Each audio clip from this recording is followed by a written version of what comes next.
ऐन एउटा अग्रगामी ऐन नलिकन फर्किने सुविधा हामी कसैलाई छैन।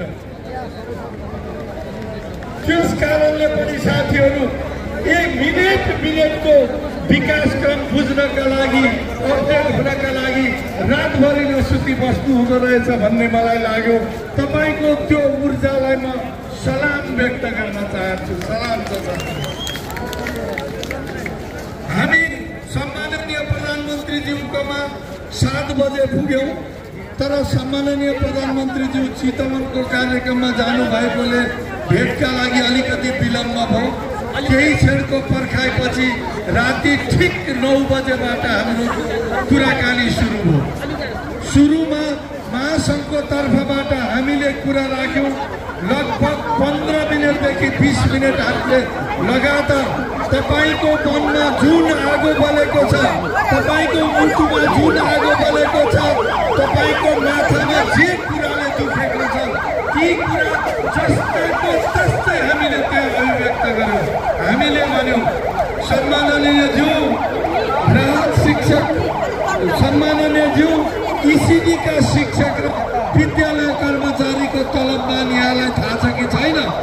उहाँहरू कति पीडामा हुनुहुन्छ। उहाँहरूको उपचार नेपाली शिक्षक कर्मचारीले खोजेका छन्।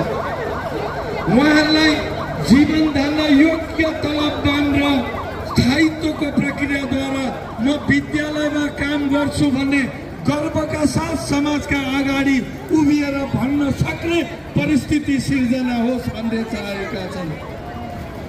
सम्माननीय ज्यू राहत शिक्षकहरू, साबिक उच्च माविका शिक्षकहरू, प्राविधिक धारका शिक्षकहरू, विशेष शिक्षाका शिक्षकहरू, अस्थायी करार शिक्षकहरू 20 वर्षदेखि अस्थायीको अस्थायी नै छन्। कति साथीले उमेरका कारणले परीक्षा समेत दिन पाउनु भएको छैन। ती साथीहरू आफ्नो परिवार छरछिमेकमा यसपटक परीक्षा भयो, म पनि थाहै भए भनेर सुनाउन लालायित हुनुहुन्छ। उहाँहरूले त्यो अवसर कहिले पाउने हो, त्यसैका लागि उहाँहरू पनि ऐनको लागि पर्खिरहनु भएको छ। थाई शिक्षक साथीहरू 20 वर्ष भयो, 25 वर्ष भयो, एक श्रेणी पनि बढुवा हुनु भएको छैन। ती साथीहरू म पनि बढुवा भए भनेर फेसबुकमा बधाईको फोटो पोस्ट गर्न चाहनुहुन्छ, छरछिमेक र परिवारलाई सुनाउन चाहनुहुन्छ। उहाँहरूले कहिले सुनाउन पाउने हो त्यो कुरा? त्यसै गरी अहिले प्रताडित छन् साथीहरू, पालिकामा पेलिएका छन्, हेपिएका छन्। म सुन्दैछु हाम्रा साथीहरू आन्दोलनका मोर्चामा डटिरहँदा कुनै पालिकामा सरुवा र निष्कासनको पजनी सुरु भएको छ रे। खबरदार साथीहरू, तपाईको त्यो पजनी यो आन्दोलनले त्यत्तिकै रद्द गरिदिन्छ। शिक्षकहरू आगो हुन्, आगोसँग जिस्कने कसैले कोसिस नगरोस्। त्यो सत्ताको जुनसुकै पोजिसन र पदमा रहेको किन नहोस्।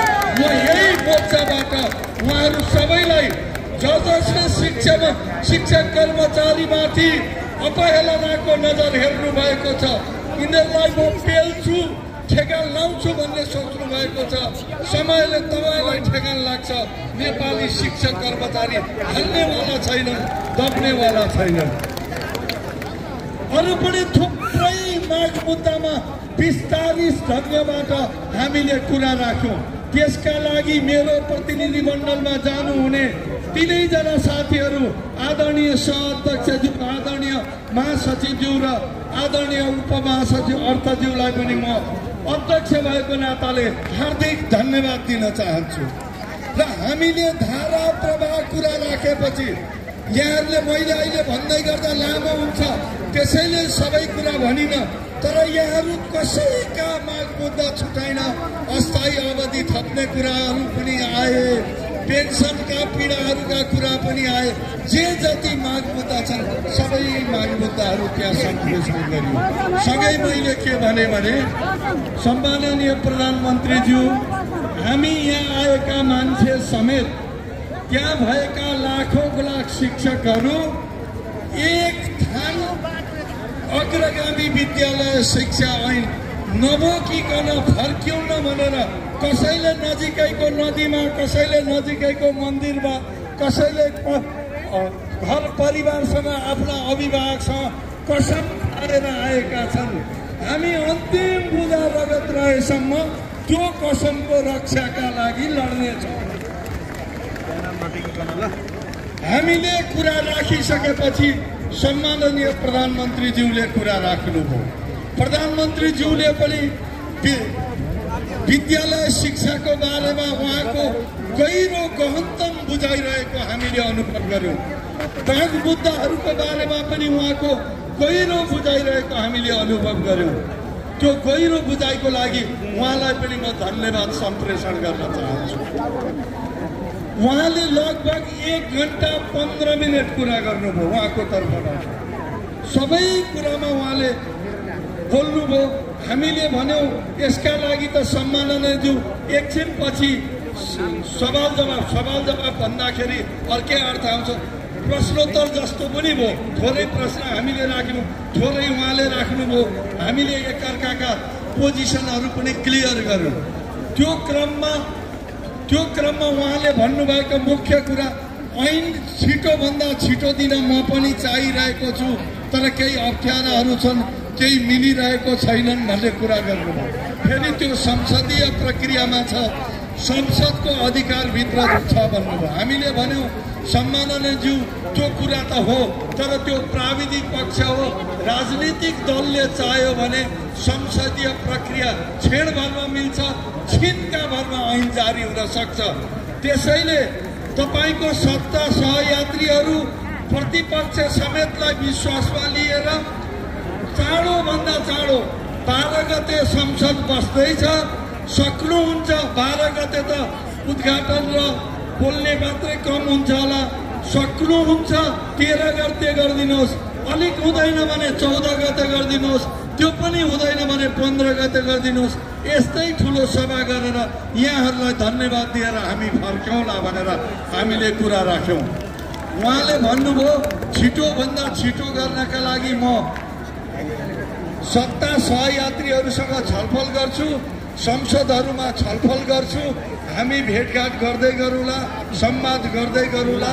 म तपाईँहरूका पक्षमा छु भनेर उहाँले कुरा राख्नुभयो। र अन्त्यमा हामीले भन्यौँ हामी अब धेरै पटक सहमति गऱ्यौँ, धेरै पटक कागजमा हस्ताक्षर गऱ्यौँ।